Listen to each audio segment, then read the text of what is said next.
What's good, Grizzlies Nation? It's your boy, Parish Sharkey, beat reporter for the Memphis Grizzlies for Bluff City Media. Back here again for another post-game bounce. Plus, preparing you for the game tonight against the Golden State Warriors, the play-in game for the number 7 seed in the Western Conference playoffs. Of course, we already know the winner of this game will take on the Houston Rockets. But before we get there, of course, as with any post-game bounce, plus I recapped the previous week for the Grizzlies. And in this case, this was the last week of the regular season. 4 games in the week. The Grizzlies went 2-2, losing the 2 most important games. Of course, they beat the Charlotte Hornets, followed by a loss to the Minnesota Timberwolves, then a loss at the Denver Nuggets on back-to-back nights, not Friday and Saturday, Thursday and Friday, followed by Sunday, defeated the Dallas Mavericks to end the regular season with a 48-34 record. What went into these losses? 52-point third quarter they gave up defensively to the Minnesota Timberwolves, including 44 points to Anthony Edwards. I want to say he scored 18 or 20 of those in the third quarter. Just horrible showing for a national TV game. The last game on TNT in the history for TNT basketball, NBA basketball on TNT. As y'all already know, Chucky, Kenny, and the guys are heading over to, I want to believe, Amazon next season. As the NBA is moving, they got to deal with NBC and everything for the next couple of seasons. But yeah, 52 points given up in third quarter. They were up by 5 at halftime, gave up the 52-point third quarter. Guys scored 52-25. So you went from being up 5 at halftime to down, 20 at the end of the third quarter. They ended up losing, I want to say, by 16. So just horrible showing. The Minnesota Timberwolves obviously got the playoff spot, and that game kind of decided it. The following night, they played the Denver Nuggets. They still had the opportunity to still get in the playoffs and avoid the play-in. Led pretty much the majority of the game. Led by as many as 15 points at one point.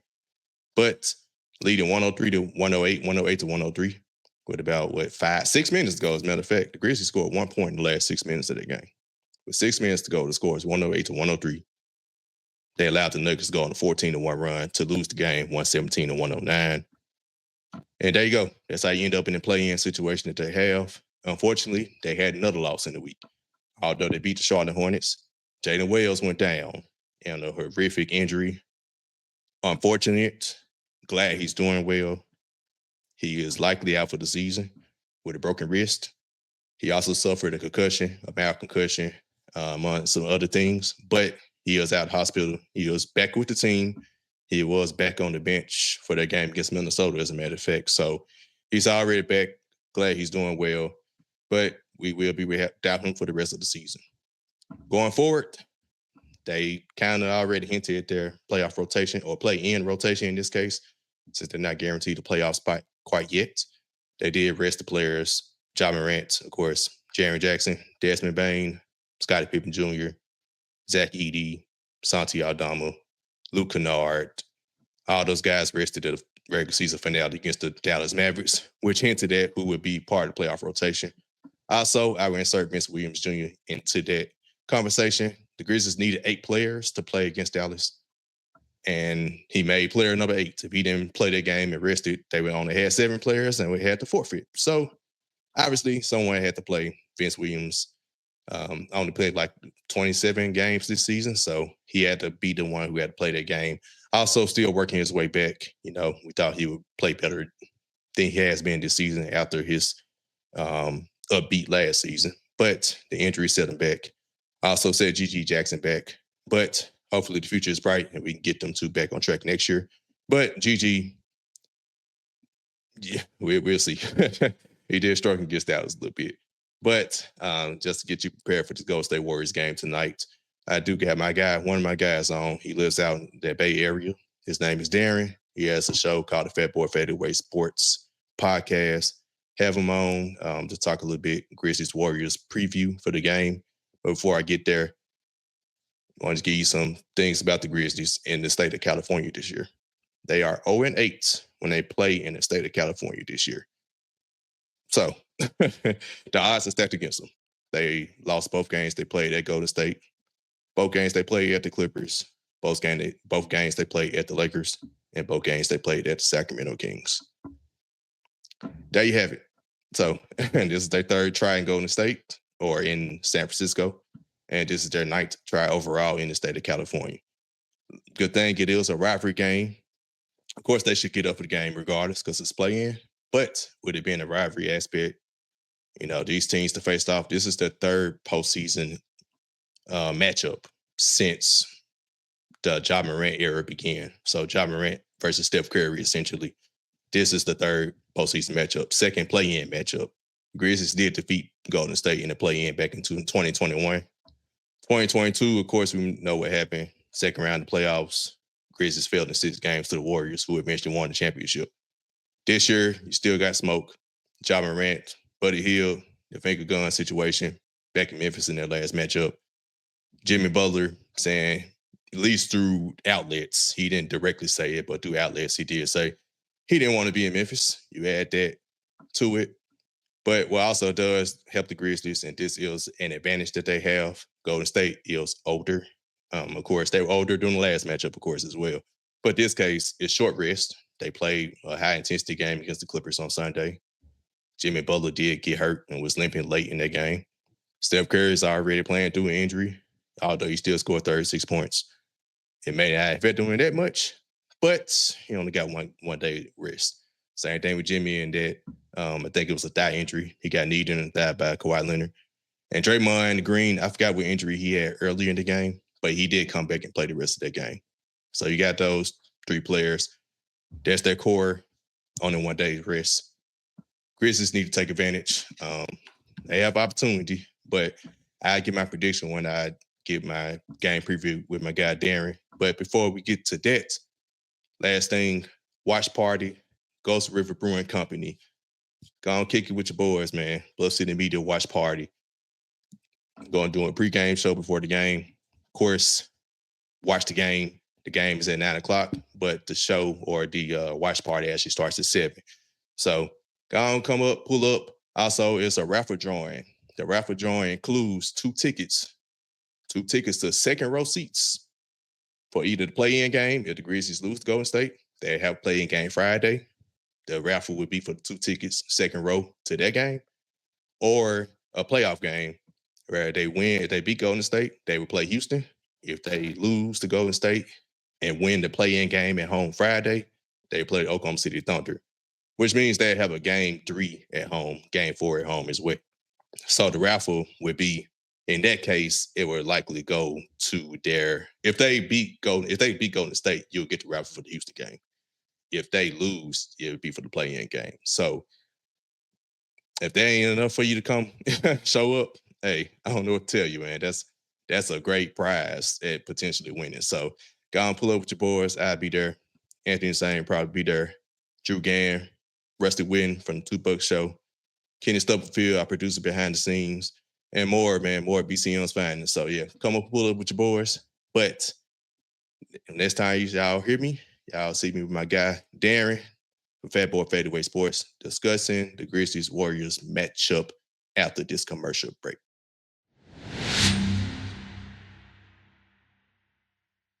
So then Ja, since he was fined, he decided to change his celebration after 3, and now it is pull the clip, throw the grenade, cover the ears. I think it's him throwing out his words. And saying that he's throwing his words out, and he's not listening to what the people have to say. People are saying about him? Yes. Yeah, that makes sense. That's it. Yeah, okay. Yeah, all right. Yeah, that's probably it. That's what it is. Yeah. Definitely. Whatever it means, it's hysterical. Not only does he cover his ears, he crouches down and covers his ears. He doesn't want to hear the people. He doesn't want to hear the people. He's trying to keep the noise out. That's what it's laugh. Tune in to the Night Court Podcast with your hosts, Rob Fisher and Brevin Knight, on the Bluff City Media YouTube channel.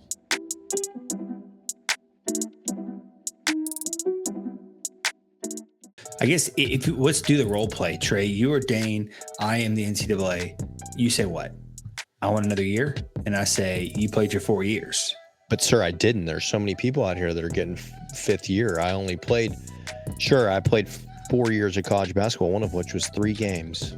Give me my fifth year. All right, Mr. NCAA, I have an argument for you. There's a guy that's playing in Austin, Texas right now that the team that I'm trying to play for got beat on a last-second Hail Mary shot at Houston 17 years ago. This guy was a freshman then. His name is Tremont Mark. And he just got granted another year for his 17th year of college basketball. How in the hell does Tremont Mark play 25 years in college basketball and I can't get 4? He's played 4 years of 30 games plus a year of 7. And he's getting another one. That would be my biggest argument. Outrageous. How the hell does this dude get time and I don't? Tune in to Tigers Untapped with your hosts, Trey Lasley and TJ Willis, every Tuesday at 3 p.m. on the Bluff City Media YouTube channel.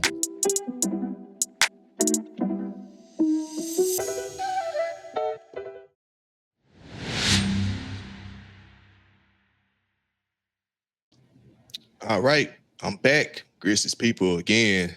Parish Sharkey, Bluff City Media, beat reporter for the Memphis Grizzlies. Got my guy Darren from Fatboy FadeAway Sports podcast here in the building with me today. How you doing, my guy? What's up, man? We just said before you jumped on, been a while, so glad we get a chance to talk. Oh, even if it is over a play-in game. I know maybe our fan base, both our fan bases were expected, hoping a little bit more, but hey, we get a little we get a little fun game for the 7th seed tomorrow. So looking forward to it. Thanks for having me on to talk some hoops. Yeah, definitely. Second play-in matchup between the teams. Yep. I remember when the Grizzlies were around the All-Star break and they were the 2 or 3 seed, and Golden State was kind of creeping up. I was like, man, I would love that playoff matchup because you know me, I'm a Jimmy fan, right? Yeah. And I was like, Jimmy said he didn't want to come to Memphis. I was like, I want that smoke. I wanted 7 games of it, not 1 game, but yeah, one game. True. I take 1 game, open no game. So hey, I welcome the matchup. Yeah, it's going to be an interesting one. I know we're going to dive into it a little bit here, but both our teams are kind of a little rocky here a little bit. To kind of finish the season. Yours a lot more rocky, but I know there's but there's still, like you said, it's 1 game, and so we'll see how it lays out here. But yeah, it'll be. There's a lot of interesting factors going into this game, and a lot of history between these teams. Believe it or not, maybe it's been some years, but I'm sure the fans remember all these games. So that it is. Yeah, we definitely remember every single last one of them. Yeah, absolutely. Man, before we dive into it, I did want to talk a little bit about the last matchup. That's really like the only relevant matchup of this season for this playoff, for this play-in matchup, because Jimmy Butler wasn't there for the first 3 games. So, and I think Steph Curry missed the 3rd game. Different injuries with different players. Ja Morant may have missed one of them games, honestly.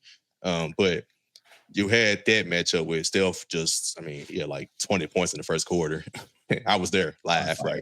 Yeah. 52 points.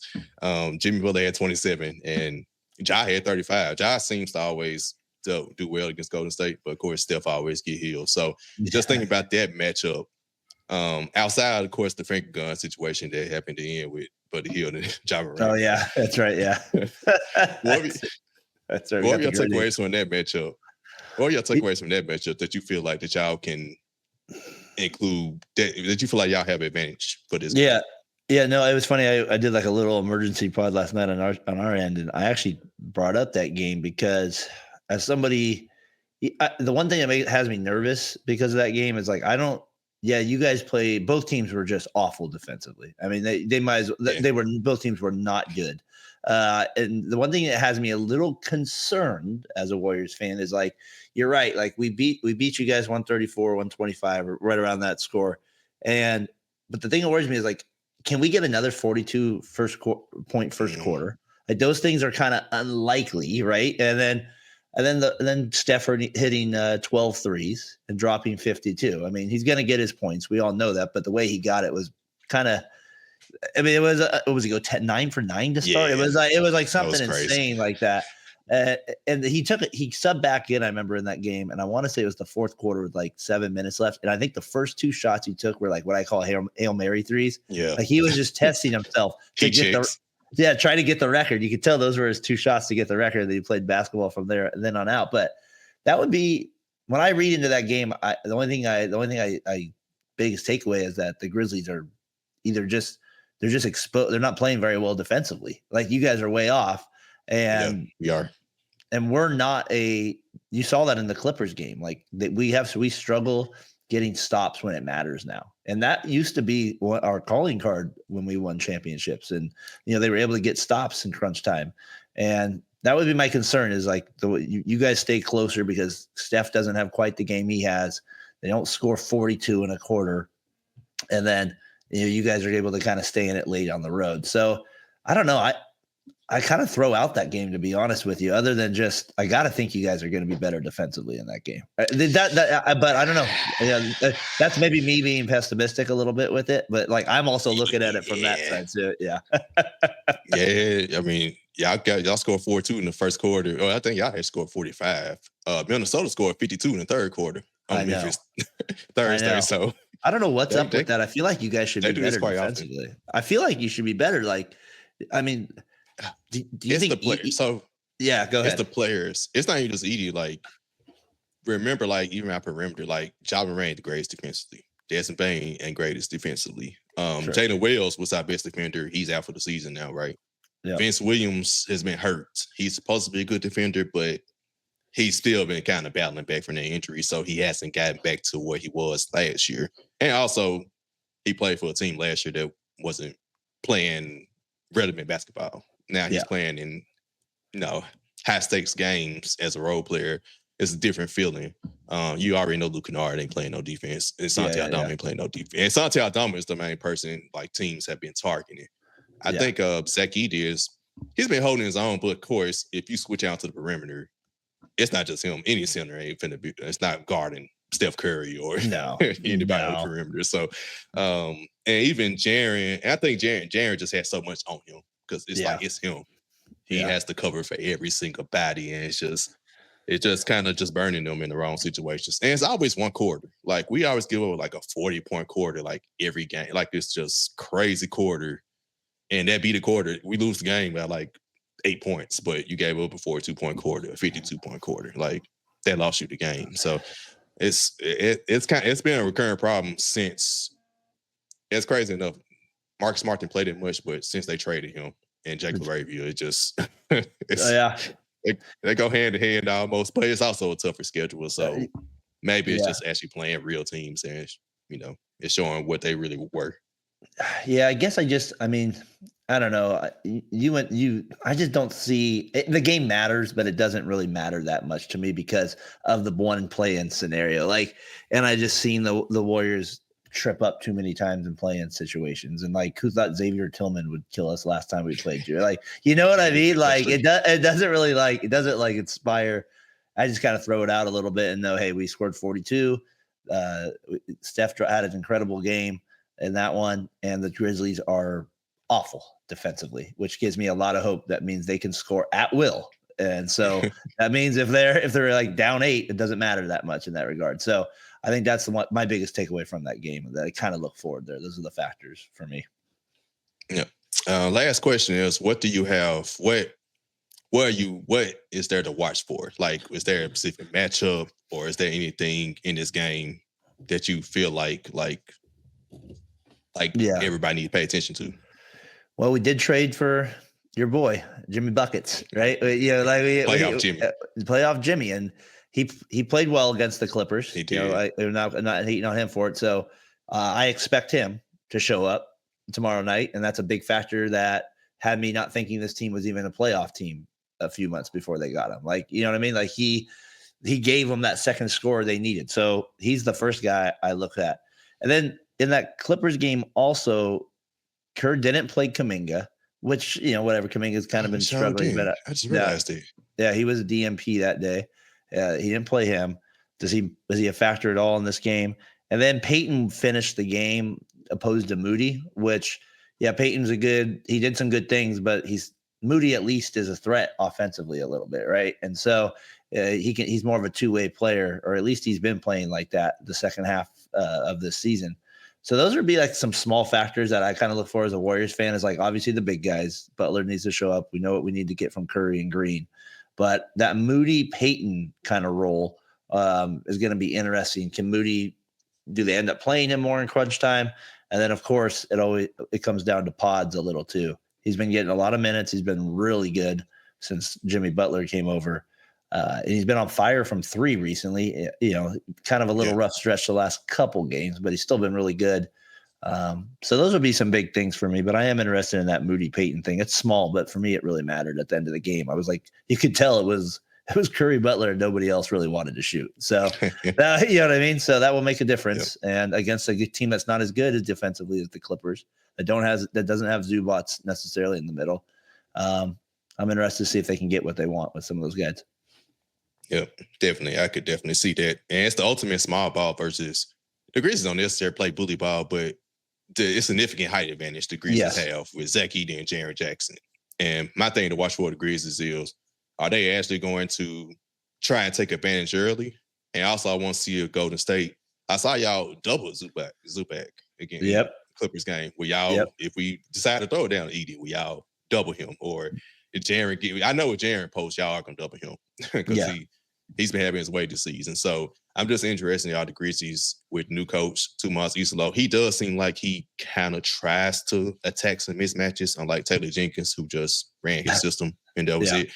I'm just interested to see would they try it and would they stick to it. And I'm not even just talking about just throw it down in the post, but setting the screens and getting Edey involved on the pick and roll on lob threats. Because who's guarding him? Is y'all gonna put nobody? Draymond, Jimmy, who like Moody? No. And him and Draymond have a little. Remember they got into it a little bit, right? Yep. So I don't think Edey's gonna be like Edey's not gonna be backing down from him or anything like that. I was texting the guy your guy Ant there on Memphis.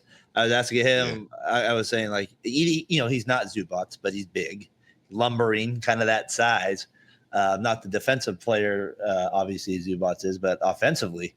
I mean, if you're going old school Grizzlies on us and you're getting, a couple of rebounds of possession, that's going to add up over time, fouls and all that. So, we got to get him off either on the court because we can do anything or we want to. But I do worry about him.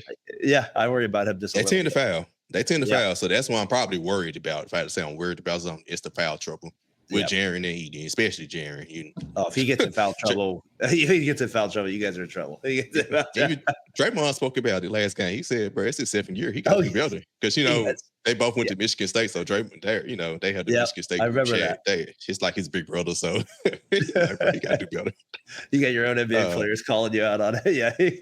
In the game y'all playing against, he literally said when Jaren committed that 5th foul, Draymond said he looked over at Bane at the bench like, bro, what is he doing? That's the opposite team mad at you for getting your foul trouble. Draymond's trying to get back in good graces with Memphis fans. He's trying to get back in good graces. Probably going to take more work than that. All right, it's going to take a lot more work. But the last thing, really, and of course, prediction time. Yep. What's your final prediction for the game? I got the Warriors winning 122-117. I think the Warriors are the better team here. I think the addition of Butler, the Grizzlies seem to me still against veteran teams that really gives them trouble. If it was a younger star on the team, I could see them taking advantage of that situation a little bit more. But I think the Warriors have the experience.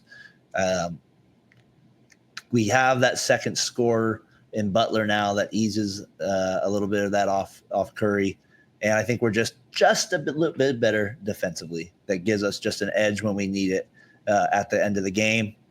And I don't think you guys pose the same problems the Clippers did for us at the end of game scenarios where they got 2 guys and a center. And so that kind of plays to our advantage defensively where we can play small possibly. And so I do like the Warriors to get the 7 seed, 122-117. Yeah. And I'm going to agree with you. Grizzly Nation might look at this and get mad at me.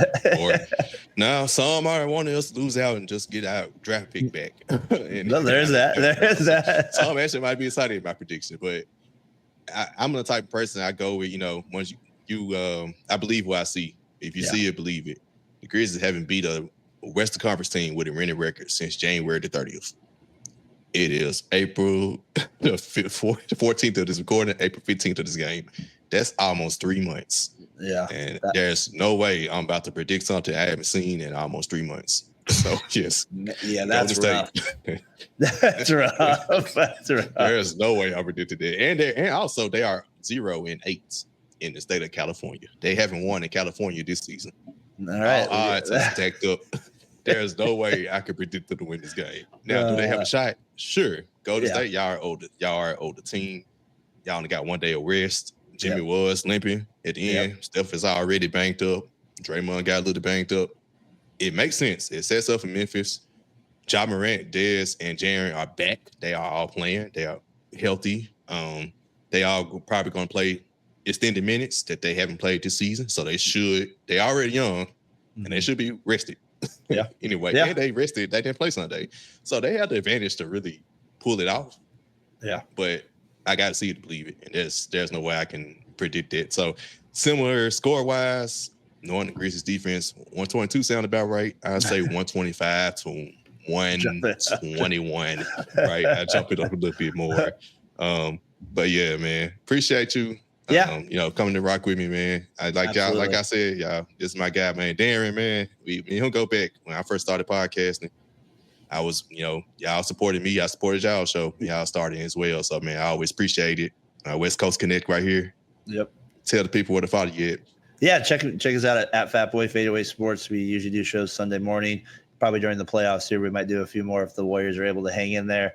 Maybe do one here tomorrow night. But yeah, check us out, Fatboy FadeAway Sports on YouTube there. Appreciate any subscribers with it. But P Shark, like I said, kind of meeting you along the way and all that. That's kind of made it more fun and stuff like that with the podcast journey. And congrats on all the success you had.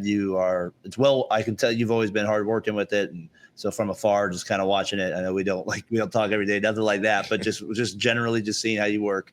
Obviously it's inspiring and stuff like that. So just keep up the good work and nothing but success for you, bud. Definitely, man. Appreciate that. Definitely appreciate that.